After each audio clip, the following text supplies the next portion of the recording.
Hello. हाय। WhatsApp. कैसे हैं आप? बहुत बहुत स्वागत।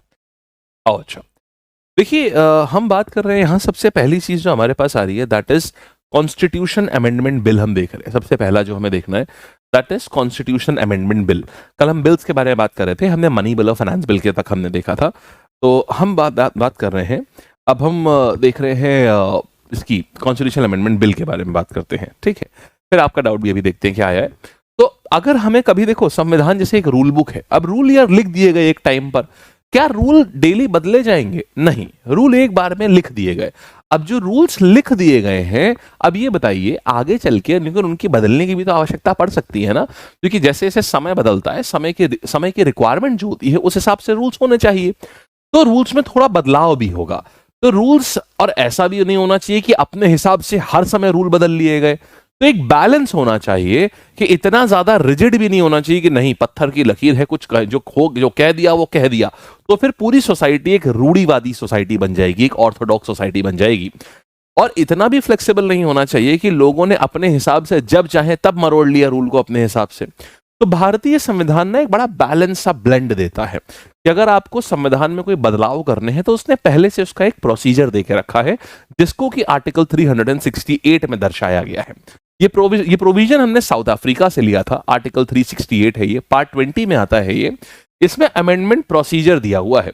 कहा जाता है कि देखिए, अमेंडमेंट आप तब तो कर सकते हैं, संविधान में कोई भी अमेंडमेंट करिए, बस ये ध्यान रखिए कि संविधान का जो बेसिक स्ट्रक्चर होता है वो कभी भी नहीं बदला जाना चाहिए। ठीक है, ध्यान से सुनिएगा, वो कभी भी नहीं बदला जाना चाहिए जो संविधान का बेसिक स्ट्रक्चर है।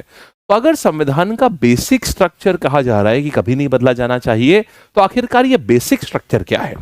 देखो, बेसिक स्ट्रक्चर जो है ना संविधान का, ये कभी नहीं बदला जाना चाहिए।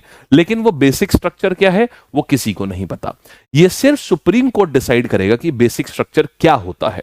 एक अंदाजा सुप्रीम कोर्ट ने यह दे दिया है कि जैसे आप कोई ऐसा काम मत करिए जिससे किसी का फंडामेंटल राइट वायलेट हो रहा हो।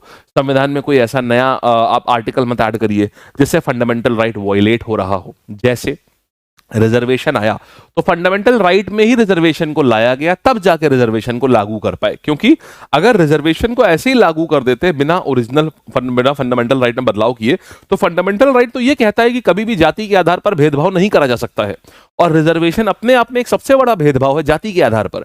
तो वो भी करना क्यों पॉसिबल हो पाया? ताकि उसी फंडामेंटल राइट में लिखा गया कि जाति के आधार पर अगर सरकार चाहे तो कुछ पिछड़ी जातियों को आगे लाने के लिए रिजर्वेशन करा जा सकता है, उनको फायदा पहुंचा सकती है। तो इसी प्रकार से क्या करा गया, मतलब प्रॉपर प्रोसेस बताया गया है। वो क्या प्रोसेस है समझते हैं। तो ये बेसिक स्ट्रक्चर समझ गया ना। बेसिक स्ट्रक्चर मतलब होता है संविधान का कुल, आप उसमें बदल तो दीजिए लेकिन ऐसा ना हो पूरा आपने संविधान ही उठा के पलट दिया। संविधान की बेसिक जो मूल भावना है कि भाईचारा मेंटेन रहना चाहिए, और एक सोवरेनिटी इंडिया की मेंटेन रहनी चाहिए, लोगों का एक फ्रीडम मेंटेन रहना चाहिए, इनमें बदलाव कभी ना आए। ठीक है, अब देखो, अच्छा अब देखना आप क्या करेंगे। तो हमारे वहां ना अमेंडमेंट प्रोसेस जो है वो इतना रिजिड भी नहीं है जितना यूएसए में। यूएसए में बहुत रिजिड है, और इतना फ्लेक्सिबल भी नहीं है जितना कि यूके में। यूके में बहुत फ्लेक्सिबल है। यूके में पार्लियामेंट इतनी पावरफुल मानी जाती है, वो जब चाहे तब संविधान को अपने हिसाब से बदल सकती है। हमारा इसका बीच का है। अब क्या प्रोसेस है देखो, किसी भी हाउस में, चाहे लोकसभा से शुरुआत हो सकती है संविधान कॉन्स्टिट्यूशन अमेंडमेंट की, और चाहो तो आप आराम से चाहे राज्यसभा से शुरुआत करा दो, कहीं से भी आप कर सकते हैं। बस आपको चाहिए होती है दोनों हाउसेस से स्पेशल मेजॉरिटी।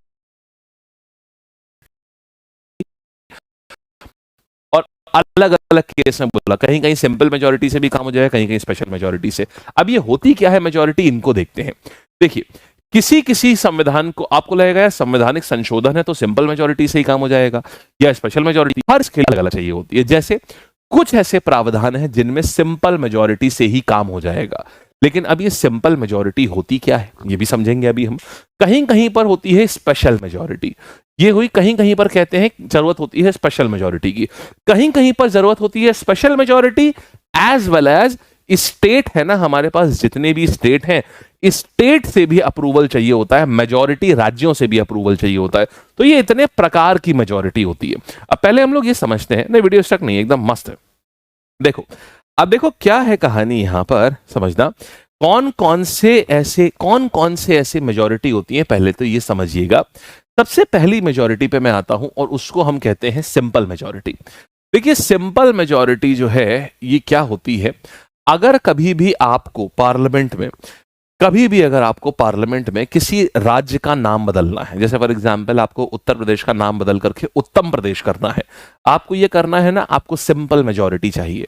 सिंपल मेजॉरिटी का मतलब क्या होता है?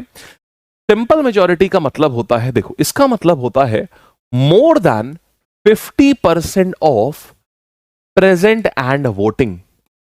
मतलब जितने भी लोग आए हैं उसमें से जितनी स्ट्रेंथ है उससे कोई मतलब नहीं है, उस स्ट्रेंथ में आए कितने लोग हैं, उसमें वोट कितने लोग कर रहे हैं। एग्जाम्पल के तौर पर लेट्स से राज्यसभा की बात करता हूं, 250 लोग हैं, 250 लोग तो टोटल स्ट्रेंथ है ना, इतने सारे लोग आए थोड़ी ना होंगे। इसमें से प्रेजेंट कितने लोग हैं? 200 लोग। मान लीजिए कि इसमें से 200 लोग जो है ये प्रेजेंट है। अब इसमें से वोट कितने लोग कर रहे हैं? प्रेजेंट इतने हैं और वोट कर रहे हैं 150 लोग। तो यहां पर क्या हुआ, प्रेजेंट एंड वोटिंग कितना हो गया? 150। 150 is the present and voting. तो हमने देखा 250 लोग थे, जिसमें से आए कितने लोग हुए थे? प्रेजेंट कितने लोग थे? 200। और प्रेजेंट और वोटिंग कितने लोग थे? 150। ये 200 लोग आए थे और जिसमें से वोट कितने लोग कर रहे हैं? 150। तो हालांकि हाउस की स्ट्रेंथ तो 250 थी, लेकिन हमें उससे कोई फर्क नहीं पड़ता।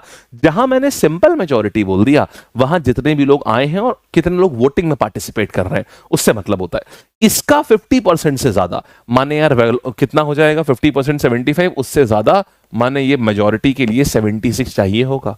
एक पर्टिकुलर इंस्टेंस की बात बता रहा हूं, हो सकता है और ज्यादा प्रेजेंट हो या हो सकता है और लोग वोट कर रहे हो। बोलिए यहां तक की बात समझ आ रही है? ठीक है, एकदम बढ़िया। ठीक है, तो इसी को बोलते हैं हम। अब इसकी हम लोग इसका इस्तेमाल कहां कहां होता है? इसका इस्तेमाल होता है अगर आपको नाम बदलना हो राज्य का, अगर आपको राज्य की बाउंड्री बदलनी हो, अगर आपको नया राज्य क्रिएट करना हो। फॉर एग्जाम्पल तेलंगाना का हमने तेलंगाना को क्रिएट किया आंध्र प्रदेश से, सिंपल मेजोरिटी से ये काम हो जाएगा। सिमिलरली अगर आपको किसी भी राज्य में लेजिस्लेटिव काउंसिल बनानी हो, देखो होता क्या है, जैसे केंद्र में दो घर हैं, कौन कौन से? दो हाउसेज होते हैं। कौन कौन से हाउसेज हैं? एक है आपका लोकसभा और एक है राज्यसभा। बिल्कुल उसी प्रकार क्या होता है, राज्य में भी 2 प्रकार के हाउसेज होते हैं। कौन कौन से 2 प्रकार के हाउसेज होते हैं राज्य में? राज्य में होता है हमारे पास में, सारे राज्यों में नहीं, जिन राज्यों में बहुत ज्यादा पॉपुलेशन है उनमें दो हाउसेज दिए गए हैं, और जिनमें कम पॉपुलेशन है उनमें एक ही हाउस दिया गया है। तो जैसे कुल मिला के 6 राज्य ऐसे हुआ करते थे, जिनमें 6 राज्य ऐसे हैं जिसमें लेजिस्लेटिव काउंसिल भी होती है। लेकिन बाकी किसी में भी, बाकी के 22 राज्यों में कोई लेजिस्लेटिव काउंसिल नहीं, सिर्फ विधानसभा होती है, माने लेजिस्लेटिव असेंबली होती है। तो अगर आपको किसी भी राज्य में लेजिस्लेटिव काउंसिल क्रिएट करनी है, ये पावर भी किसके पास होती है कि राज्य में, देखो हर राज्य में विधानसभा तो होगी ही होगी। मतलब स्टेट की अपनी असेंबली जो स्टेट के लिए रूल्स बनाती है, लॉज बनाती है, बिल पास करती है, वो होती है स्टेट की अपनी असेंबली, लेजिस्लेटिव असेंबली। वो तो हर राज्य में होगी। लेकिन कहीं कहीं ना बहुत ज्यादा लोड ना हो, जहां पॉपुलेशन बहुत ज्यादा होती है, तो एडमिनिस्ट्रेशन को और आसान करने के लिए एक और बॉडी बना दी जाती है, उसको बोलते हैं लेजिस्लेटिव काउंसिल। ठीक, वो लेजिस्लेटिव काउंसिल सिर्फ 6 राज्यों में है। ठीक है, यूपी में है, तेलंगाना में है, मध्य प्रदेश में है, कर्नाटका में है, महाराष्ट्र में है, ऐसे। तो इन सब की पॉपुलेशन खूब बड़ी बड़ी है।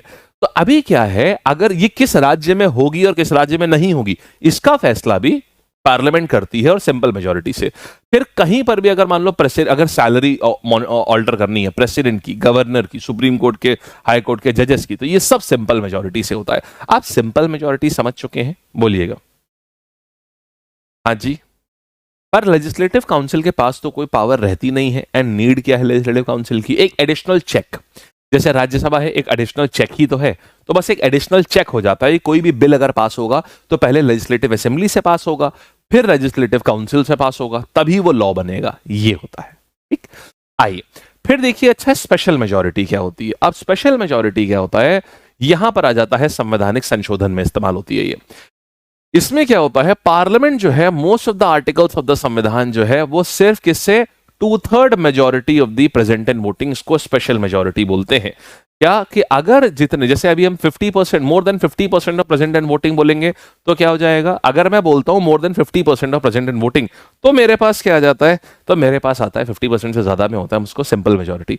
2/3 of the present and voting तो हो जाएगा स्पेशल मेजोरिटी। एक बार जरा इसको पढ़िए, एक बार पढ़िए और देखिए क्या। अब आप अपने अपने आप से एक बार वही न्यूमेरिकल करिए कि मान लो 250 लोग हैं, एक एग्जाम्पल पकड़ो अपने आप, और मैंने आपसे बोला है कि चलो 150 लोग जो हैं वो 200 लोग आए हैं, 150 लोग प्रेजेंट एंड वोटिंग है, तो बताओ मेजोरिटी कितनी चाहिए होगी? आप लोग बताइए, शुरू हो जाइए।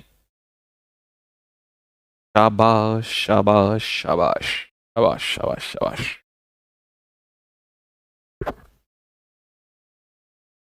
स्पेशल मेजोरिटी कई प्रकार की होती है। ये स्पेशल मेजोरिटी फर्स्ट टाइप आप पढ़ रहे हैं, तो ये स्पेशल मेजोरिटी का एक प्रकार होता है जिसमें 2/3 of the members of present in voting. जैसे मान लो अगर 250 लोग हैं आप, और ये दोनों हाउसेस के लिए ट्रू है, इसमें से प्रेजेंट कितने हैं 200, इसमें से वोट कितने कर रहे हैं 150, तो इसका मोर देन 2/3 कितना हुआ 101, 2/3 कितना हुआ 100, और उसकी मेजोरिटी कितनी हो जाएगी 101। क्या आप सबकी भी 101 आई है? क्या बात है भाई, बहुत बढ़िया, very good very good very good. ठीक है, अच्छा अब एक और चीज देखना। अब स्पेशल मेजोरिटी पार्ट 1 ये हुआ, ये होती है एक प्रकार की।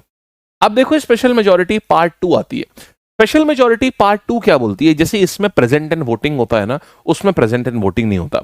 वो कहती है मोर देन 50% ऑफ द, किस चीज का? मोर देन 50% नहीं, मोर than 2/3 of the total membership of the house. ये आती है स्पेशल मेजोरिटी पार्ट 2। देखते हैं, ये देखिएगा स्पेशल मेजोरिटी, नहीं ये वाला नहीं,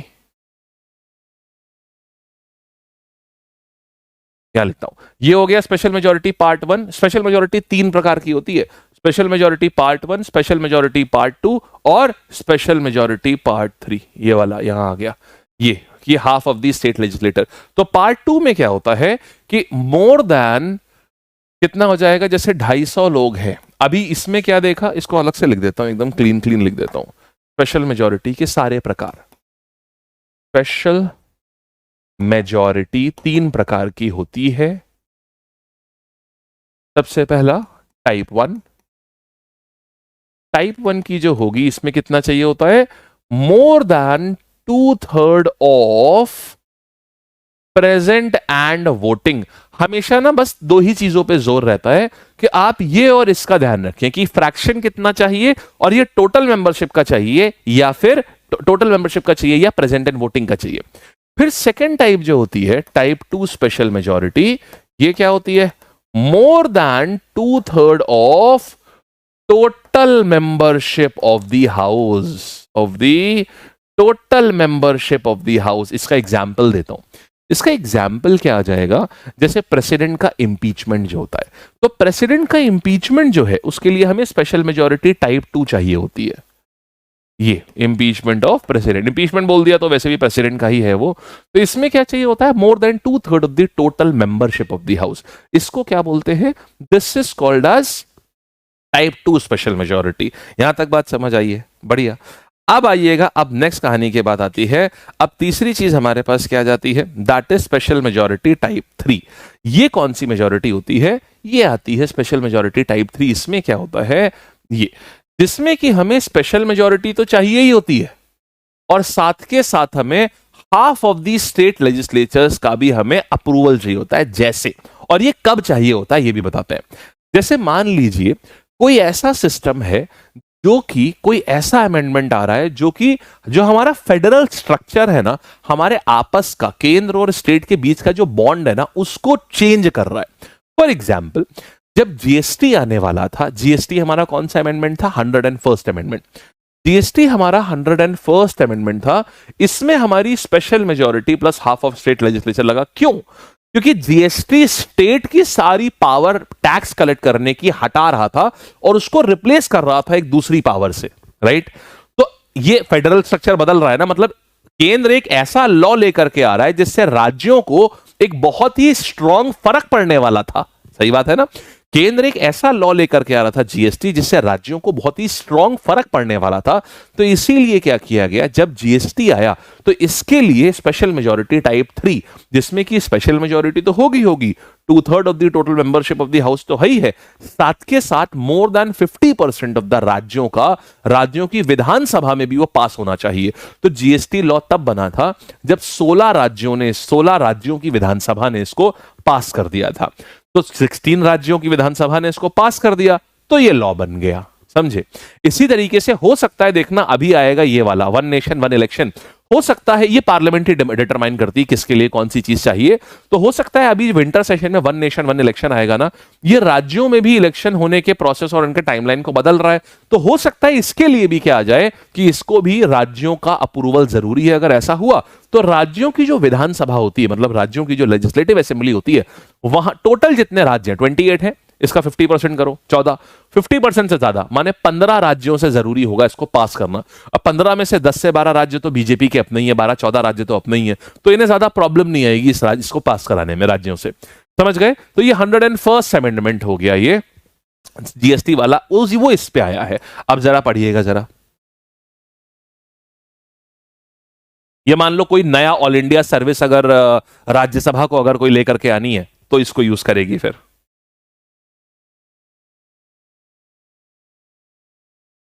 आइए, ये ग्रीन टी, कैमोमाइल टी का नाम सुना है आपने? कैमोमाइल टी, आप ये दिमाग को शांत रखती है। आपकी क्लास लेने आने से पहले हमको कैमोमाइल टी पीनी होती है ताकि दिमाग शांत रहे, वरना अरे भाई भाई भाई भाई भाई हो जाएगा क्लास के अंदर। चलिए इतना हो गया, समझ गए? तो देखो मेजोरिटी क्या होती है, 3 प्रकार की होती है, इनफैक्ट और भी होती है, और मैं अभी आपको मेजोरिटी में लेके नहीं जा रहा हूं, मेजोरिटी होती तो और भी है। देखो थोड़ा सा एक समअप कर दे रहा हूं ताकि इजी रहे।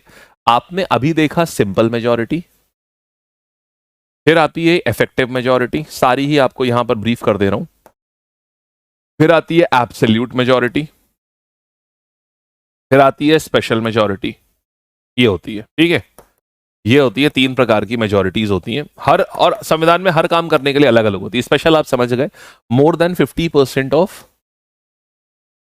प्रेजेंट एंड वोटिंग होता है। इफेक्टिव मेजोरिटी का मतलब क्या होता है समझना, 550 लोग थे, एक दिन क्या हुआ, स्पीकर महोदय की शादी है, मान लीजिए मोदी जी की शादी है, मोदी जी ने बोला बहुत हो गया, अकेले रह लिया, अब मैं शादी करूंगा, मोदी जी की शादी है। मोदी जी ने पूरी लोकसभा को इन्वाइट करा, लोकसभा को इन्वाइट करा, सब लोग अलग अलग प्लेन लेके जा रहे हैं, 5 प्लेन 10-11 प्लेन बुक करे गए, सब में 50-50 लोग भरे हुए हैं, ठीक है। अब क्या हुआ कि 11 प्लेन में सब में 50-50 लोग जा रहे हैं, 550 लोग जा रहे हैं, मोदी जी शादी कर रहे हैं, गुजरात में शादी हो रही है। एक प्लेन जो है वो क्रैश कर गया, ठीक है, एक प्लेन जिसमें कांग्रेस के लोग बैठे हुए थे क्रैश कर गया। लोगों ने बोला मोदी जी की साजिश थी ये, लेकिन फिर भी क्रैश तो कर ही गया। अब तो अब एक प्लेन के लोग जो है वो गए, अब नहीं है वो, तो 550 लोग थे, बट अब वो जो 50 लोग ये गए हैं ना, वो कभी नहीं आएंगे। जो 50 लोग हैं अब वो नहीं आएंगे। अब क्या होगा, अब दोबारा इलेक्शन होगा उन जगहों पर जहां के वो रिप्रेजेंटेटिव थे, दोबारा इलेक्शन होगा, दोबारा लोग चुने जाएंगे, बट उतने टाइम तक, कुछ टाइम तो ऐसा होगा ना, 2 महीना, 4 महीना, 6 महीना, 1 साल, जब तक वहां पर इलेक्शन दोबारा नहीं होते उन सीटों पे जिन सीटों से वो लोग बिलोंग करते थे, और वहां से दोबारा लोग चुन के नहीं आते उन 50 सीटों को भरने के लिए, तो वो 50 सीट वेकेंट हो गई। हाँ, ना, है ना, कोई इंसान खत्म, कोई एमपी खत्म हो गया या कुछ हो गया, सीट वेकेंट हो गई, तो जो इफेक्टिव स्ट्रेंथ बचती है ना, 500 इफेक्टिव स्ट्रेंथ बची ना, इसकी मेजॉरिटी जो होती है इसी को बोलते हैं इफेक्टिव मेजॉरिटी। समझे? ये क्या हो जाएगा, इफेक्टिव मेजॉरिटी का मतलब क्या हो गया, इसकी मेजॉरिटी, मतलब अब इसमें 50% से ज्यादा, तो इसका 50% क्या होगा, बाई 2 + 1 मतलब 251 हो जाएगा।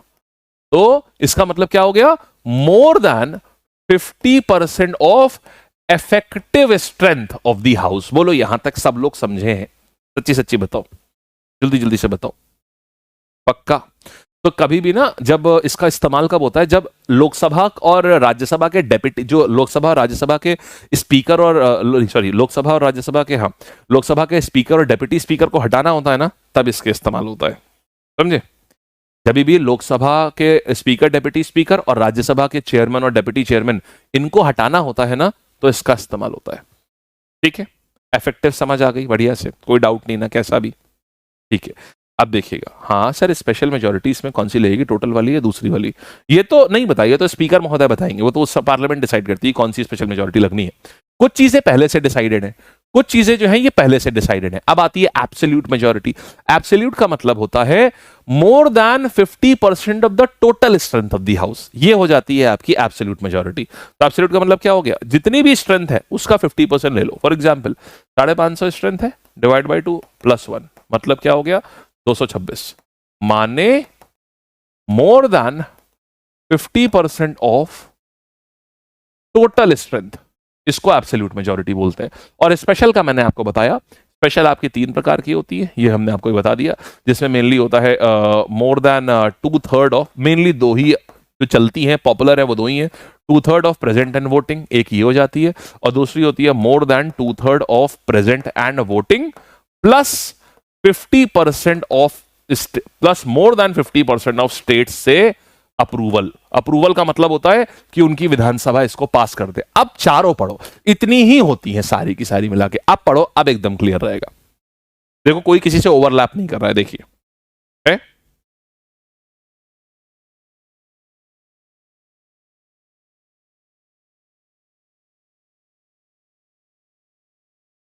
रिचा कौन सा वाला 50% ऑफ 500, 50% 50 का 50% ऑफ बची इफेक्टिव स्ट्रेंथ 50%। देखो इसको 50% ऑफ इफेक्टिव स्ट्रेंथ मतलब 500 550 थी, 50 चले गए, तो इफेक्टिव स्ट्रेंथ कितनी बची? ये बची, ये है इफेक्टिव स्ट्रेंथ, 500 है इफेक्टिव स्ट्रेंथ, वो तो 50 तो चले ही गए ना, खत्म हो गए वो तो। चारों एक साथ पढ़ो तो डिफरेंस जान पाओगे। ये मोर than 50% of present and voting होती है, ये मोर देन 50% ऑफ इफेक्टिव स्ट्रेंथ होती है, ये मोर देन 50% ऑफ टोटल स्ट्रेंथ होती है, और ये होती है स्पेशल में 2/3 आ जाता है, 50% से बढ़ के 2/3 हो जाता है। ये नॉर्मल स्पेशल मेजोरिटी है, 2/3 of present and voting. Special majority है तो 2/3 of present and voting plus 50% of states. अगर राज्य भी कहीं से इन्वॉल्व हो रहे हैं, जैसे जीएसटी वाले केस में था, तो ये वाला आ जाएगा नीचे वाला। ठीक है सर, एब्सोल्यूट मेजॉरिटी में 276 आएगा। अरे वो ठीक है, वो तो अपना देख लो यार कहां से क्या करना है। हाँ ठीक है, 500 का हो गया 250, 276 ले लो, ठीक है। मैथ थोड़े बहुत जमाने हो गए भाई, अब ये सब चीजें होती रहती है। लो ठीक, चलिए इफेक्टिव में क्या लिखा है? इफेक्टिव में लिखा है 550 लोग थे जिन्होंने मोदी जी ने इनवाइट किया, 50 लोग एक प्लेन में थे, वो प्राण पखेरु हो गए, मतलब वो सीट परमानेंटली खाली हो गई, वेकेंट हो गई। हो सकता है उनको निकाल दिया गया, उनकी सदस्यता रद्द कर दी गई, हो सकता खत्म हो गए वो लोग। तो बचे जो इफेक्टिव स्ट्रेंथ है, इफेक्टिव स्ट्रेंथ का 50% से ज्यादा, 50%, more than 50% of effective strength, ES effective strength. ठीक, चलिए ये दोनों हाउस में रिक्वायर्ड होती है। हाँ जी सर, बिल्कुल ठीक। आओ आगे आते हैं।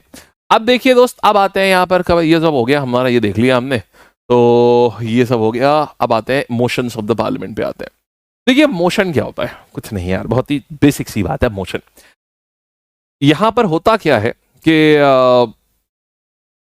Adjournment motion, no confidence motion, confidence motion. अगर मान लीजिए किसी चीज के ऊपर कोई बात हो रही है, और क्या हो क्या रहा है, किसी चीज के ऊपर डिस्कशन चल रहा है, लेकिन डिस्कशन अलग ही दिशा में जा रहा है, करने कुछ है। फॉर एग्जांपल हम आज यहाँ पढ़ाने आए हैं, लेकिन हुआ क्या, पता चला कि जैसे मान लो क्लास में एक दिन क्या हुआ, कोई टीचर पढ़ाने आया। ठीक, मैं बात कर रहा हूं आपके स्कूल में, क्लास में कोई टीचर पढ़ाने आया, और वहां हुआ क्या साहब कि टीचर पढ़ाने तो आया, लेकिन वहां पता चला बच्चे, किसी एक दो बच्चों से बहस होने लगी, बहुत ज्यादा कहासुनी हो गई, पढ़ाई हो ही नहीं रही है, उसे कहासुनी चली जा रही है। तो ऐसे में क्या होता है, बाकी बच्चे क्या बोलेंगे, अरे सर छोड़िए, अरे मैडम छोड़िए, आज की क्लास खत्म करते हैं, कल दोबारा मिलेंगे, आज की क्लास खत्म करते हैं, यहीं खत्म करते हैं, ये क्लास आगे बढ़ नहीं रही है, आज यहीं खत्म करते हैं। तो ऐसे ही क्या होता है पार्लियामेंट में ना, जब कोई बिल डिस्कशन हो रहा होता है, जैसे अभी देखो विंटर सेशन जो है ये 25 नवंबर से शुरू हो जाएगा, ये हाँ 25 नवंबर या 5 देखना होगा, 5 से शुरू हो रहा है शायद।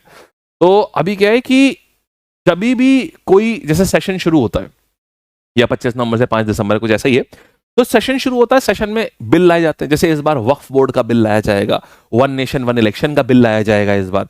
तो ये जो बिल है, अब मान लो डिबेट इतनी हीटेड हो गई, जैसे देखना जब one nation one election bill आएगा तो बहुत हीटेड डिबेट होगी। अब ऐसे मान लो बिल के ऊपर आगे डिस्कशन ही नहीं हो पा रहा है, तो क्या होगा, पार्टी वाले कुछ लोग बोलेंगे कि सर ऐसा करिए, आज की सभा को एडजर्न कर दीजिए, मतलब आज यहीं खत्म कर दीजिए, हम लोग कल मिलेंगे, फ्रेश डिस्कशन करेंगे, कल मिलेंगे हम लोग, उसको एडजर्नमेंट मोशन बोलते हैं।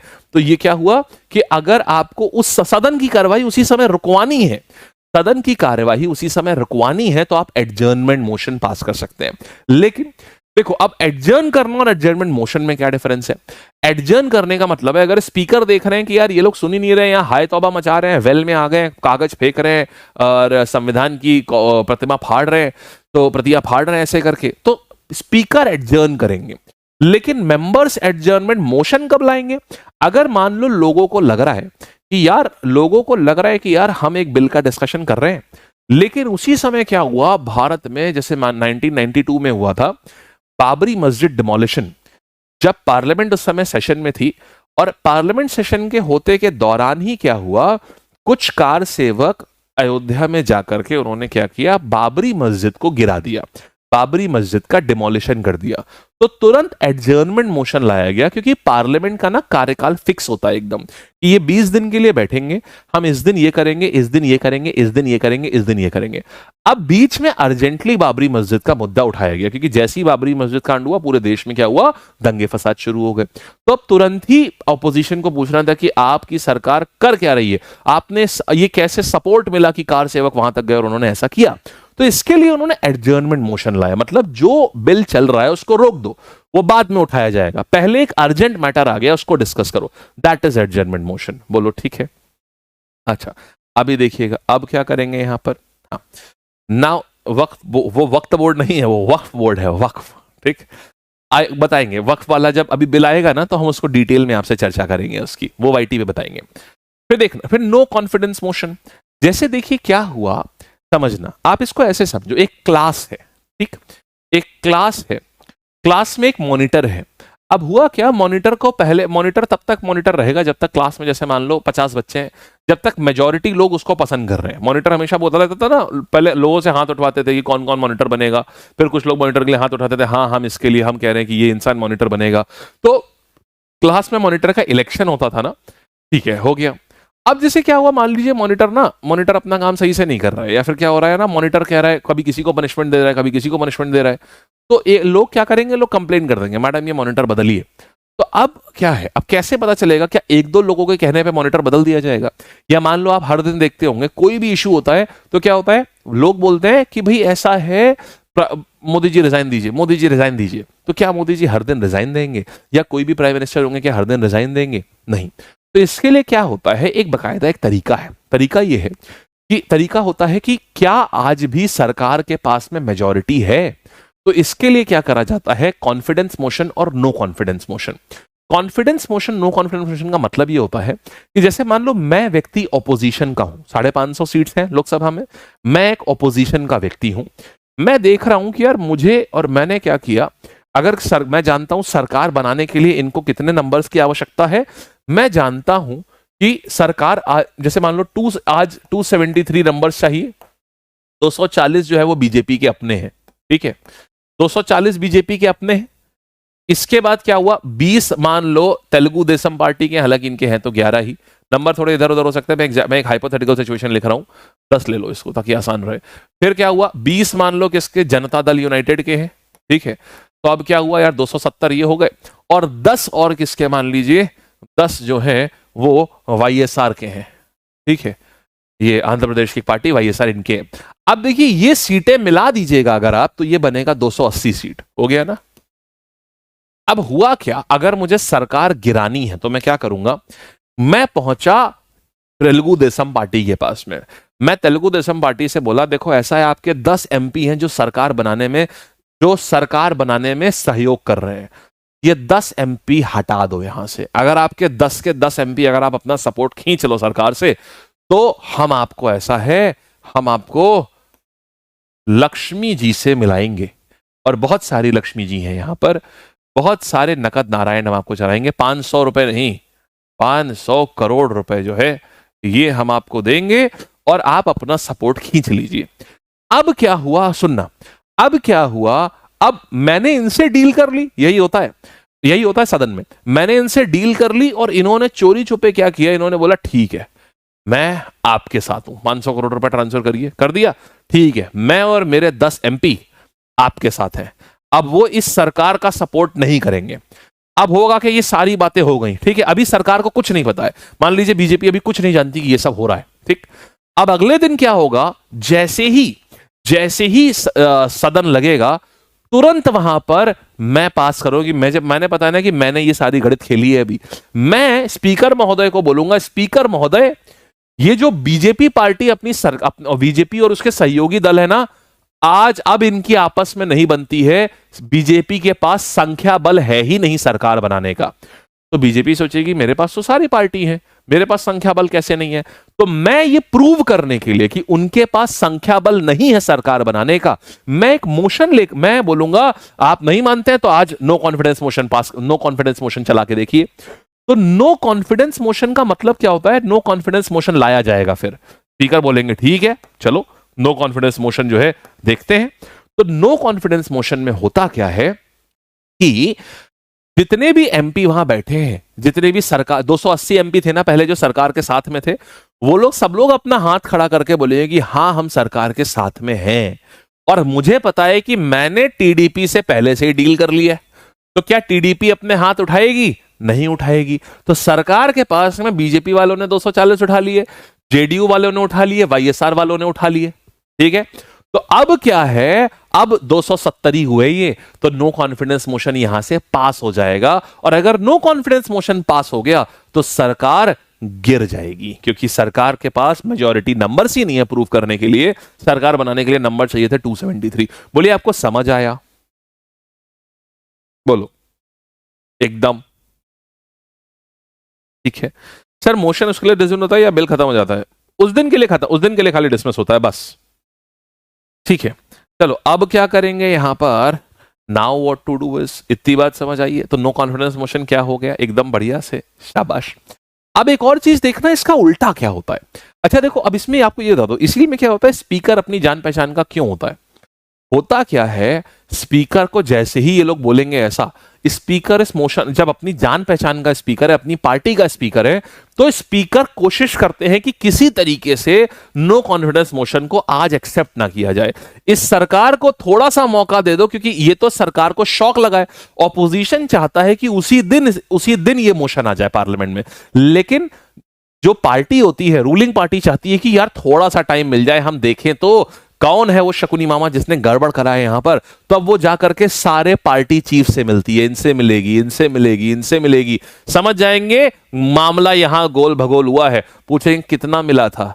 बोले साहब क्या बताएं, घर का खर्चा बहुत है, आप भी समझ रहे हैं, बीवी बच्चे सब हैं और सब देखना पड़ता है, तो हम 500 करोड़ में बिके हैं। तो बोलेंगे देखो 500 करोड़ में बिके हो, कोई बात नहीं, कौन सा मंत्रालय चाहिए, हम आपको स्पोर्ट्स मंत्रालय दे देते हैं और इस बार का बजट वहां का हर बार 1500 करोड़ का देते हैं, इस बार 2500 करोड़ का बजट दे देंगे स्पोर्ट्स मंत्रालय को, 1000 करोड़ एक्स्ट्रा होगा, देख समझ लेना, बाकी आप देख समझ सकते हैं क्या कह रहे हैं। बोले अरे बहुत बढ़िया है, तो ये वापस से इनके पास जुड़ जाते हैं, समझ गए। तो ये खरीद फरोख्त चलती रहती है। तो ये होता है, ये नो कॉन्फिडेंस मोशन, समझे? अब समझो होगा क्या। अब क्या होता है, कभी कभी सरकार को पहले ही भनक लग जाती है कि यार ये तोड़म ताड़ी चल रही है और कोई दूसरी पार्टी जो है हमारी कुछ एमपीज को लेने की कोशिश कर रही है। तो इसीलिए ये लोग पहले ही क्या करते हैं, पहले ही सारे अपने सारे इन पार्टी वालों को बुलाएंगे, इनको बुलाएंगे, इनको बुलाएंगे, बोलेंगे सब लोग साथ में है ना, हमें सुनने में आया कि ऐसा ऐसा पैसेबाजी चल रही है। सब लोग बोलेंगे नहीं सर हमें पक्का यकीन है, हम आप ही के साथ हैं बस। तो रूलिंग पार्टी क्या करेगी, इनके नो कॉन्फिडेंस लाने से पहले ही, मतलब नो कॉन्फिडेंस लाके ये सोच रहे थे कि हम सरप्राइज देंगे, शॉक लगा देंगे, रूलिंग पार्टी क्या करती है, कॉन्फिडेंस मोशन लेके आ जाती है। मतलब कहती है स्पीकर महोदय हमको कॉन्फिडेंस मोशन लाना है ताकि हम जरा कुछ लोगों को दिखा दें कि हमारा संख्या बल कितना है। स्पीकर महोदय इस चीज को कूद के एक्सेप्ट कर लेते हैं, क्योंकि वो नॉर्मली रूलिंग पार्टी के ही होते हैं। तो स्पीकर महोदय इस चीज को कूद के एक्सेप्ट करते हैं 2 मिनट में। लेकिन नो कॉन्फिडेंस मोशन को स्पीकर महोदय सोचते हैं जितना टाल पाओ टालो। तो कॉन्फिडेंस मोशन जैसे ही आता है, संख्या बल दिख जाता है, खत्म कहानी। समझ गए आप? चलिए ठीक है। तो यहां ये पूरी कहानी होती है हमारे पास में, किस चीज की? ये पूरी कहानी होती है हमारे पास confidence motion and no confidence motion. क्या आप सबको अच्छे से क्लियर है? एकदम बढ़िया से, शाबाश यार, वेरी गुड, ठीक है। आइएगा अब आगे बढ़ते हैं, ठीक है, अब आगे बढ़ते हैं। तो एडजर्नमेंट, कॉन्फिडेंस, नो कॉन्फिडेंस। अब एक बार जरा पढ़ो यार, एक बार आप लोग जरा इसको पढ़ो, इसको एक बार पढ़ो, देखो आप समझ पा रहे हो। अब जरा इसकी जो बुकिश लैंग्वेज होती है, जरा इसको भी पढ़िए एक बार, पढ़िए।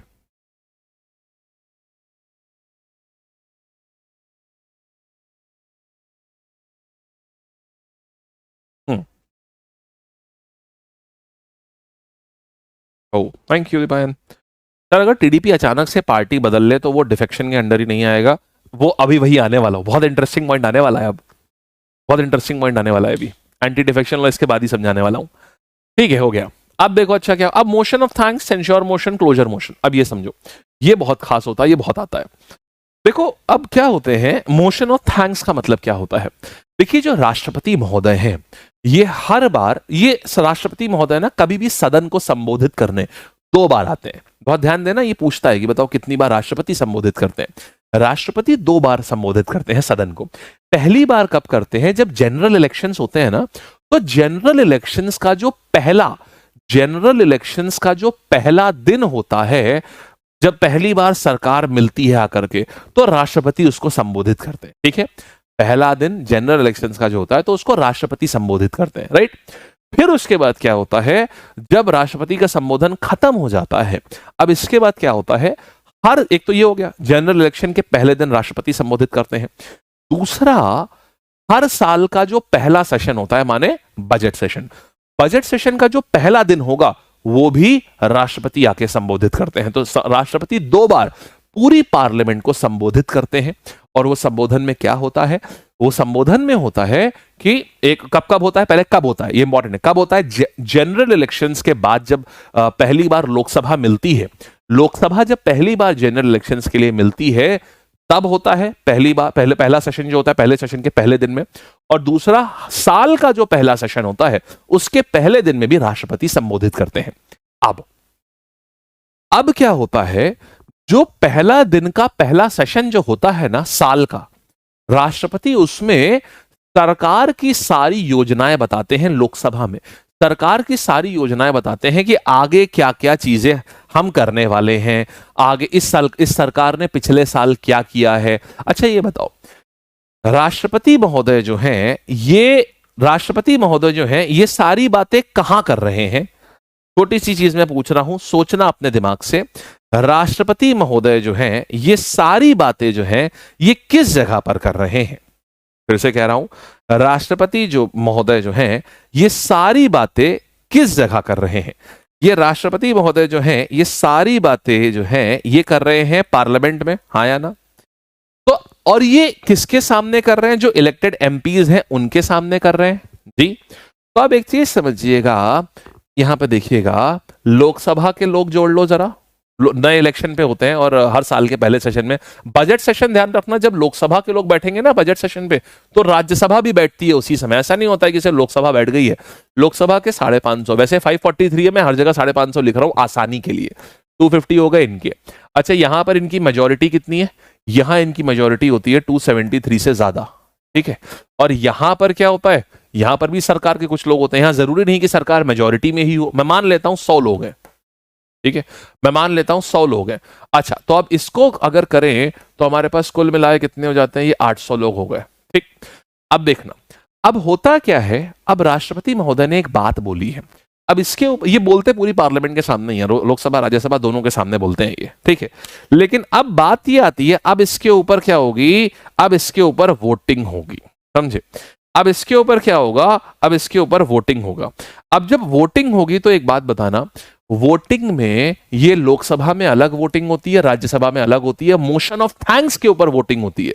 तो एक बात बताइएगा, लोकसभा में ये पास होगा कि नहीं होगा, अपने आप सोच के बताइएगा। और राष्ट्रपति क्या बताते हैं कि ये गवर्नमेंट इस साल क्या करने वाली है, पिछले साल क्या किया है, ये बताते हैं। अब बताइए, लोकसभा में जब इसके ऊपर वोटिंग होगी तो ये पास होगा कि नहीं होगा।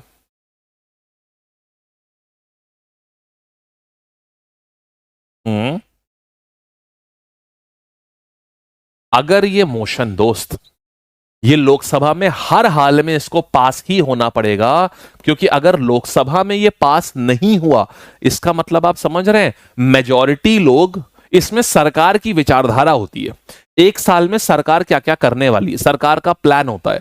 और अगर ये पास नहीं हुआ, पास होने का मतलब होता है वही 50% से ज्यादा लोग इस पर वोट करते हैं। अगर ये पास नहीं हुआ तो इसका मतलब होता है कि मेजॉरिटी लोग सरकार की विचारधारा के खिलाफ हैं। और ये तो यहां तो सरकार ही खुद ही होती है मेजॉरिटी में, इसका मतलब सरकार के अंदर फूट पड़ चुकी है। बात समझ आई आपको, इसका मतलब सरकार के अंदर फूट पड़ चुकी है। और अगर ये मोशन ऑफ थैंक्स पास नहीं हुआ तो तुरंत ऑपोजिशन समझ जाएगा कि नो कॉन्फिडेंस मोशन लेके आ जाते हैं, क्योंकि सरकार में फूट पड़ी हुई है, तुरंत ये वाला मोशन लेके आ जाओ ताकि सरकार गिर जाए। बोलो, ये बात समझ आ गई है।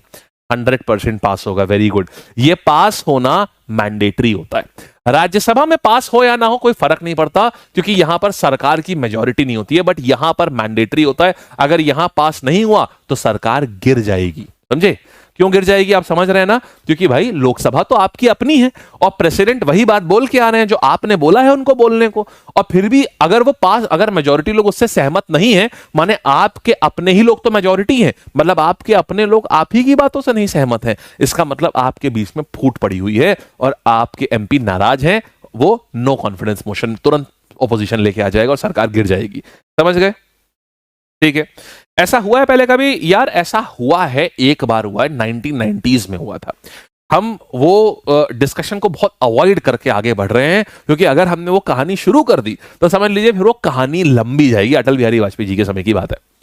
बहुत खूब फर्क चलती है राज्यों में, तो आज भी चलता रहता है। राज्यों में हालांकि मोशन ऑफ थैंक्स नहीं होता है। राज्यों में आप देखिए ना, महाराष्ट्र में बीजेपी की गवर्नमेंट आ गई, जबकि बीजेपी चुनी नहीं गई थी। अभी आगे आपको जब एंटी डिफेक्शन लॉ बताऊंगा ना, तो आप खूब सारे खेल समझेंगे। हमारा संविधान इतना बड़ा है, लेकिन फिर भी इसमें बहुत सारे, इसमें अब संविधान के लिए तो कुछ कह नहीं सकते देखिए वैसे, लेकिन बहुत सारे इसमें बहुत सारे ऐसी ऐसी चीजें हैं जिसका फायदा उठाया जा सकता है। वो चीजें, वो होल्स हैं जो प्लग नहीं है, और लॉयर्स उसी का फायदा उठाते हैं। आगे देखिए। अच्छा, सेंश्योर मोशन और क्लोजर मोशन क्या होता है, इसको देखते हैं। सेंश्योर मोशन होता है अगर ये काउंसिल ऑफ मिनिस्टर्स के अगेंस्ट, अगर मान लो किसी को, जैसे मान लो मैं एक एमपी हूं, लोकसभा में ही हूं, और मुझे किसी मंत्री की निंदा करनी है। जैसे मान लो मैं बहुत नाखुश हूं कि कोविड के दौरान minister of health and family welfare ने जिस तरीके से पूरा कोविड को ट्रीट करा, मैं बिल्कुल नहीं खुश हूं कि उन्होंने बहुत गंदा काम किया है। तो मैं निंदा कैसे कर सकता हूं? एक राष्ट्रीय प्लेटफॉर्म के ऊपर निंदा कैसे करूंगा? टीवी डिबेट की बात नहीं हो रही है। मैं पार्लियामेंट के अंदर पूरे भारत के आगे कैसे निंदा कर सकता हूं? मैं उनके अगेंस्ट सेंश्योर मोशन लाके निंदा कर सकता हूं। लेकिन अब ये समझो दोस्त, फिर से समझना, ये सेंश्योर मोशन कहां आएगा? ये आ तो कहीं भी सकता है, लेकिन ये मेनली लोकसभा से, ये सारे मोशन मेनली लोकसभा में ही डील होते हैं और वहीं ही आते भी हैं, बाकी कहीं लाने से कोई फर्क नहीं पड़ता है। अगर ये लोकसभा में सेंश्योर मोशन पास हो गया, इसका मतलब समझना, सरकार का ही आदमी होता है ना हेल्थ मिनिस्टर, और मेजॉरिटी लोकसभा में कौन है? सरकार के ही लोग मेजॉरिटी में है इसका। और अगर वो पास हो गया तो इसका मतलब majority of the government, majority of the Lok Sabha निंदा कर रही है, मतलब सरकार अपने ही आदमी की निंदा कर रही है। बोलो हाँ या ना? फिर से सुनना, हेल्थ मिनिस्टर जो है वो एक काउंसिल ऑफ मिनिस्टर होता है, क्योंकि उसके पास मंत्रालय, जिसके पास मंत्रालय है वो काउंसिल ऑफ मिनिस्टर है। अगर हेल्थ मिनिस्टर एक काउंसिल ऑफ मिनिस्टर होता है, आप जानते हैं, अब मुझे उसकी निंदा करनी है तो मैं सेंश्योर मोशन लेकर के आया। कोई भी मोशन है उसको पास होना पड़ता है 50% से ज्यादा मेजॉरिटी से। अगर वो मोशन लोकसभा में पास हो गया, इसका मतलब यह है कि मेजॉरिटी ऑफ द लोकसभा उसकी निंदा कर रही है। और मेजॉरिटी कौन है? मेजॉरिटी तो खुद सरकार है। लोकसभा में जो मेजॉरिटी होती है वही सरकार बनाती है। इसका मतलब सरकार ही अपनी मंत्री की निंदा कर रही है। इसका मतलब कि आपको पता है council of ministers collectively responsible होता है ना लोकसभा की। अगर एक की निंदा मतलब सबकी निंदा, मतलब तुरंत पता चल गया सरकार में फूट पड़ चुका है। सरकार तो ऑपोजिशन तुरंत नो कॉन्फिडेंस मोशन लेके आ जाएगा जैसे ही उसको दिखा सरकार में फूट पड़ चुका है। अगर ये सेंश्योर मोशन पास हो गया तो रियलिटी में सेंश्योर मोशन कभी नहीं पास होता है, क्योंकि सरकार अपने ही अगेंस्ट थोड़ी ना कोई मोशन पास करवा देगी। बात समझ आई? ठीक है, चलिए आगे बढ़ते हैं। तो हाँ, अब देखिएगा, यहां तक बात समझ आ गई है ना? अब देखिएगा, Rajya Sabha members take part in no confidence, नहीं, ये लोकसभा का मोशन है ये। ठीक है, आइए। अच्छा, इतनी बात हम लोगों को यहां तक समझ आ चुकी है बेहतरीन तरीके से, कोई डाउट नहीं है कैसा भी जी। अच्छा, अब देखिएगा, अब क्या करेंगे, नेक्स्ट कहानी के ऊपर आते हैं। क्लोजर मोशन क्या होता है? समझ आ रहा है ना सब? क्लोजर मोशन क्या होता है कि अगर मान लो कोई ना, जैसे मान लो किसी चीज पे डिबेट चली जा रही है, तो क्लोजर मोशन करते हैं, अरे यार वोटिंग कराओ इस पे, क्योंकि हर बिल के बाद में वोटिंग होती है, उसको पास होगा नहीं होगा, वोटिंग होती है। तो मान लो बहुत लंबी डिबेट चल रही है, तो अगर कोई क्लोजर मोशन का मतलब होता है कि अब बस ठीक है, डिबेट जितनी होगी काफी है, इसको अब बंद करिए, अब इसके ऊपर वोटिंग करिए आप, दैट इज क्लोजर मोशन। ठीक है, चलिए आइए, ये सारी चीजें हो गई हमारे पास। स्पेशल मेजॉरिटी देख ली हमने, क्लोजर मेजॉरिटी देख ली। अब देखिएगा डिस्क्वालिफिकेशन, किसी भी एमपी का डिस्क्वालिफिकेशन और प्रिविलेजेस, ये दो चीजें हमें देखनी है। आर्टिकल 102 जो है ना, ये डिस्क्वालिफिकेशन से डील करता है। और अगर राज्य की विधानसभा में देखा जाए तो क्या होता है, आर्टिकल 191, बस इसमें 89 ऐड कर दीजिए तो वो राज्य की विधानसभा का हो जाएगा। तो ये पार्लियामेंट के डिस्क्वालिफिकेशन से डील करता है 102। कैसे? देखो होता क्या है, अगर कोई एमपी के पास में ऑफिस ऑफ प्रॉफिट है तो अब ये क्या होता है, ऑफिस ऑफ प्रॉफिट क्या होता है? ऑफिस ऑफ प्रॉफिट का मतलब होता है आपके पास किसी भी तरीके से कोई भी सरकारी सैलरी नहीं आनी चाहिए, कोई भी सरकारी बेनिफिट नहीं होना चाहिए। कल आप में से किसी ने मुझसे सवाल पूछा था, सर जया बच्चन को क्यों हटाया जा रहा था एमपी पद से, क्यों इनको रिजाइन देना पड़ने वाला था? हमने कहा था हम आपको बताएंगे, लेकिन वो समय आने दीजिए, वो समय अब आ चुका है, देखिएगा। अच्छा नाइस, अब देखिएगा क्यों हुआ था ऐसा, अब आपको ये बताते हैं। हमने आपसे कल कहा था अभी नहीं बताऊंगा, जब वो टाइम आएगा तब बताऊंगा, अब वो समय आ चुका है, अब आपको यहां हम बताते हैं क्या हुआ था। ये कहानी दोस्त सिर्फ जया बच्चन के साथ नहीं हुई थी, ये कहानी हुई थी सोनिया गांधी जी के साथ भी। और ये वही मोमेंट है जब एपीजे अब्दुल कलाम साहब ने कहा था कि आज मुझे अपने प्रेसिडेंट होने पे खराब लग रहा है। क्या था कहानी, सुनिएगा। हमारा संविधान कहता है कि आप ऑफिस ऑफ प्रॉफिट नहीं रख सकते। ऑफिस ऑफ प्रॉफिट का मतलब होता है कि साहब आप दो सैलरी, आप you can not have two salaries, two government salaries, that's it. Government salaries और टू गवर्नमेंट बेनिफिट्स, ठीक है। अब देखिए हुआ क्या था, एक बार सोनिया गांधी जी जो थी, सोनिया गांधी जी एमपी तो थी ही थी, मेंबर ऑफ पार्लियामेंट थी, आप जानते हैं राइट। और इसी के साथ में सोनिया गांधी जी जो थी वो क्या बोलते हैं, एक नेशनल सिविल डेवलपमेंट बोर्ड करके एक संस्था थी, सरकारी बोर्ड था, नेशनल सिविल डेवलपमेंट बोर्ड, उसकी वो चेयरमैन भी थी, ठीक है। उस बोर्ड की भी चेयरमैन थी और साथ में वो एमपी भी थी। तो अब वो एमपी होने की तो एक उनको सैलरी मिलती है, सारी चीजें मिलती हैं, साथ में उनको उस बोर्ड का चेयरमैन होने के नाते भी उनको सैलरी मिल रही थी, उनको गार्ड्स मिल रहे थे, बंगला मिला हुआ था। क्योंकि उस बोर्ड के चेयरमैन को आप बिल्कुल ऐसे समझिए जैसे नेशनल कमीशन फॉर विमेन की चेयरमैन अभी अभी नियुक्त करी गई है नई, पहले रेखा शर्मा जी थी, अब बदल दी गई है। तो अब जो चेयरमैन बनता है ना नेशनल कमीशन फॉर वुमेन का, उसको गाड़ी बंगला सब कुछ मिलता है, उसको एक काउंसिल ऑफ मिनिस्टर का वो दर्जा तो नहीं कह सकते, लेकिन उसके जैसी फैसिलिटी मिलती है उसको। तो उसी प्रकार से इनको भी मिल रही थी, उसकी सैलरी भी मिल रही थी, उसका बंगला भी, उसका सब कुछ, साथ में वो एमपी भी थी। तो अब हुआ क्या, अब ये बात उड़ गई सदन में कि सोनिया गांधी जी ऐसा कैसे कर सकती हैं, वो ऑफिस ऑफ प्रॉफिट के साथ में बैठी हुई हैं। अब ये बात आई कि उनका डिस्क्वालिफिकेशन कर देना चाहिए, फिर हम उनको डिस्क्वालीफाई कर देंगे। ये बात हुई कि यार डिस्क्वालीफाई कर देंगे। अब क्योंकि उस समय ये ऑपोजिशन ने डिमांड उठाई, अब क्योंकि सरकार उस समय मैडम गांधी की थी, तो तुरंत एक नया बिल आया जिसमें से वो पर्टिकुलर पोजीशन, सुनिएगा बहुत इंटरेस्टिंग बात है, वो पर्टिकुलर पोजीशन और उस जैसी कई पोजीशन जहां पर उनके बाकी लोग बैठे हुए थे एमपी रहते हुए, बोला यह गया कि इन पर्टिकुलर पोजीशंस पर अगर कभी भी कोई भी प्राइम मिनिस्टर अगर बैठेगा तो उसको ऑफिस ऑफ प्रॉफिट कंसिडर ही नहीं किया जाएगा। बात समझे? मतलब उन्होंने अपने इस गद्दी के लिए तो उन्होंने ये क्लियर कर ही लिया ये रास्ता, साथ के साथ और गद्दियां जो हैं जहां पर वो आगे जाकर के बैठ सकती हैं, वहां के लिए भी उन्होंने क्या किया, प्राइम मिनिस्टर या पार्टी प्रेसिडेंट या ऐसा ऐसा, उन्होंने 2-3 पोजीशन कर ली कि इधर प्राइम मिनिस्टर और पार्टी प्रेसिडेंट और पार्टी प्रेसिडेंट और एक दो नाम उन्होंने और बोले, पोजीशन बोली। अगर इन पोजीशन में से कोई भी अगर इन पर्टिकुलर पोजीशन पे है तो इन पोजीशन को भले वो पैसा भी लेगा, पर्क्स भी लेगा, सब लेगा, बट उसको ऑफिस ऑफ प्रॉफिट नहीं माना जाएगा। अब ये लॉ पार्लियामेंट में पास हो गया क्योंकि मेजॉरिटी उस समय उनकी गवर्नमेंट की थी। फिर ये बिल पहुंचा एपीजे अब्दुल कलाम के पास, तो उन्होंने बोला भाई ये क्या है, ये तो गलत चीज है, ऐसा कैसे हो पाए। बट देन उनको फिर इस बिल पे साइन करना पड़ा। ठीक है, आप समझिएगा अब क्या करेंगे। नेक्स्ट कहानी की बात देखिएगा, फिर क्या हुआ, एक बार जया बच्चन की बात करते हैं। जया बच्चन राज्यसभा में एमपी थी। Let's talk the interesting case of Jaya Bachchan. Jaya Bachchan जो थी ये राज्यसभा में एमपी थी, ठीक है। अच्छा, जया बच्चन ये इनके जो हस्बैंड है अमिताभ बच्चन, ये यूपी से आते हैं और इनका बहुत ज्यादा क्लोजनेस है मुलायम सिंह यादव जो उत्तर प्रदेश के चीफ मिनिस्टर रह चुके हैं, वहां से काफी करीब है।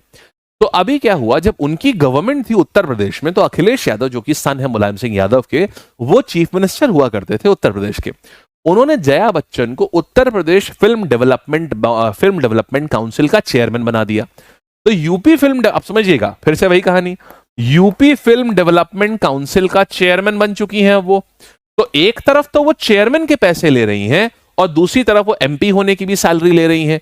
तो ये भी केस ऑफिस ऑफ प्रॉफिट में आया। जैसे ही पता चला, आज उनको पता चला कि कल मेरे अगेंस्ट ये वाली बात ऑपोजिशन उठाने वाला है, रात में उन्होंने इस्तीफा दे दिया इस वाले पद से। और जब ये बात सदन में आई तो बात आई कि जब ये बात हो रही है तब तो मैं नहीं हूं, पहले क्या हुआ क्या नहीं हुआ मुझे नहीं पता, लेकिन the moment you are talking, जिस मोमेंट में आप मुझे ये पनिशमेंट देने की बात कर रहे हो, मेरी क्वालिफिकेशन आप हटाने की बात कर रहे हो, उस टाइम पर वो उसी एक दिन पहले उन्होंने इस्तीफा दे दिया था इस पद से अपने। तो बच गई, उनको अंदर की बात पता चली कि ऐसा ऐसा होने वाला है।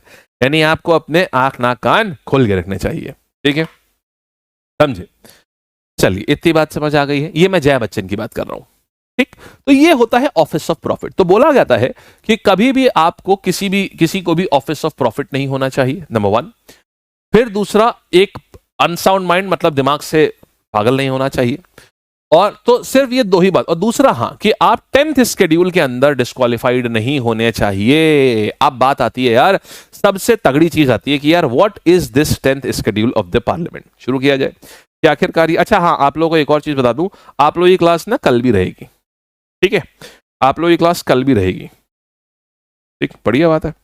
कोई समस्या किसी प्रकार की? पक्का? बस ठीक है।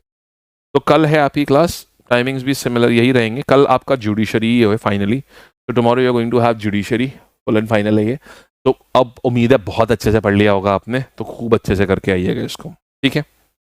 अब आइए हम इसके ऊपर आते हैं कि कहानी क्या है और कैसे हम किसी भी व्यक्ति को ना, कैसे इसमें क्या होता है, कब किसी व्यक्ति को हटाया जा सकता है, कब किसी व्यक्ति को नहीं हटाया जा सकता है। एंटी डिफेक्शन लॉ के तहत हम कैसे किसी को भी डिस्क्वालीफाई कर सकते हैं। शुरू करा जाए, चलिए आइए देखो।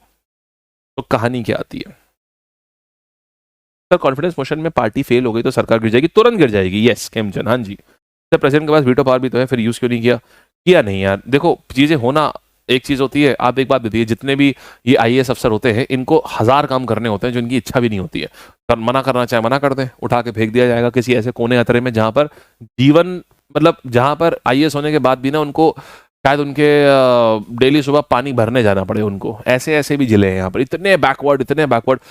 किसी ट्राइबल एरिया में उठा के फेंक दिया, पड़े रहिए वहां पर, आपको हटाएंगे नहीं वहां से, तो आपको करना ही पड़ेगा, आप मजबूर है चीजें करने के लिए। अच्छा अब देखिएगा, अभी क्या करेंगे, जो गवर्नमेंट ऑफिसर यूट्यूबर बने बैठे हैं, गलत है भैया।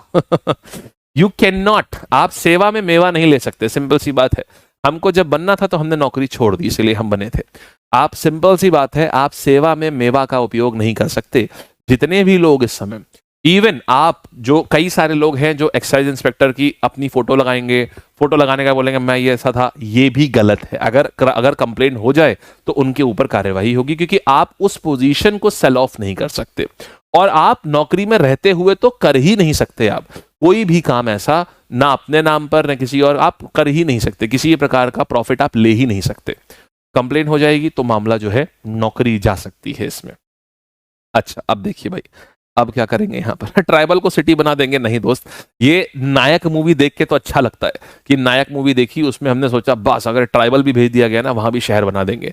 लेकिन बालक, हर चीज के लिए लगता है पैसा, और पैसा, आप ट्राइबल को सिटी तो बना देंगे लेकिन आप पैसा अपनी जेब से तो नहीं डाल पाएंगे, आपके पास भी तो पैसा नहीं ना होगा। पैसा हमेशा आना चाहिए कहीं से। अब चाहने तो हम यहाँ पे आपको पूरा 3D विजुअल लगा दें, लेकिन क्या चाहिए उसके लिए? कैपिटल चाहिए। हो सकता है आगे से अगले 5 साल बाद हम लोग बोर्ड पे ना पढ़ रहे हो, पूरा 3D विजुअलाइजेशन आयरन मैन जैसा पढ़ा रहा हूँ, बट आज तो नहीं है ना वो पैसे कि उतना हम इन्वेस्ट कर पाए इसमें। उसी प्रकार से ट्राइबल को सिटी बनाने में जो पैसा लगेगा वो आप गवर्नमेंट फंड ही नहीं देगी आपको, पनिशमेंट पोस्टिंग होती है यार वो सारी। अच्छा यहाँ देखो अब क्या होता है, एंटी डिफेक्शन लॉ। अब देखिए इसकी थोड़ी सी हिस्ट्री जानिएगा, ये होता है आयाराम गयाराम पॉलिटिक्स। इसमें क्या होता है, तो हरियाणा के एक एमपी थे, उनका नाम था गयाराम जी, ठीक है। गयाराम, हरियाणा में इलेक्शन हुए, गयाराम जी जो है वो जिस पार्टी से थे वो पार्टी, जैसे क्या हुआ, गयाराम जीत नहीं रही थी वो पार्टी। गयाराम जी अपने 5 MP अपने 5 MLA लेकर के उस पार्टी से मिल गए। अब वो पार्टी सरकार बना रही है दोपहर में। शाम तक क्या हुआ, गयाराम जी फिर निकल लिए उस पार्टी से जो पार्टी सरकार बना रही थी। गया राम जी को कहीं और थोड़ा ज्यादा प्रॉफिट दिखा होगा। गया राम जी फिर, और वैसे तो मैं कहूं गया राम जी की आइडियोलॉजी, क्योंकि पैसे की बात तो कभी मीडिया में आती नहीं है, गया राम जी की आइडियोलॉजी शायद शाम को कहीं और मैच होने लगी, तो गया राम जी उस पार्टी को छोड़ करके दूसरी पार्टी चले गए।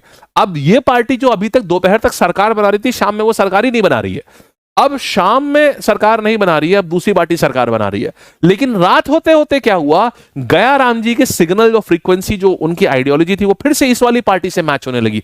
गया राम जी फिर रात में इस पार्टी में आ गए। दोपहर तक इस पार्टी में, दोपहर में क्या था, अपने 5 एमपी के संग इस पार्टी में आए थे वो, तो ये पार्टी सरकार बना रही थी। शाम तक क्या हुआ, गया राम जी इस पार्टी को छोड़ के दूसरी पार्टी में चले गए। रात में क्या हुआ, गया राम जी फिर से इसी पार्टी में वापस आ गए। तो जब हुआ क्या, जब रिपोर्टर ने पूछा कि आप लोग सरकार कैसे बना रहे हैं, आपके पास तो गया राम जी है ही नहीं, तो एक एमएलए साहब ने बोला, अरे नहीं नहीं, गया राम इज नाउ आया राम, मतलब गया राम जो चले गए थे अब वो आ गए हैं, तो गया राम इज नाउ आया राम। तो वहीं से ये पॉलिसी बढ़ गई, वहीं से ये पॉलिसी बन गई, आया राम गया राम। ठीक है, बात समझ गए आप?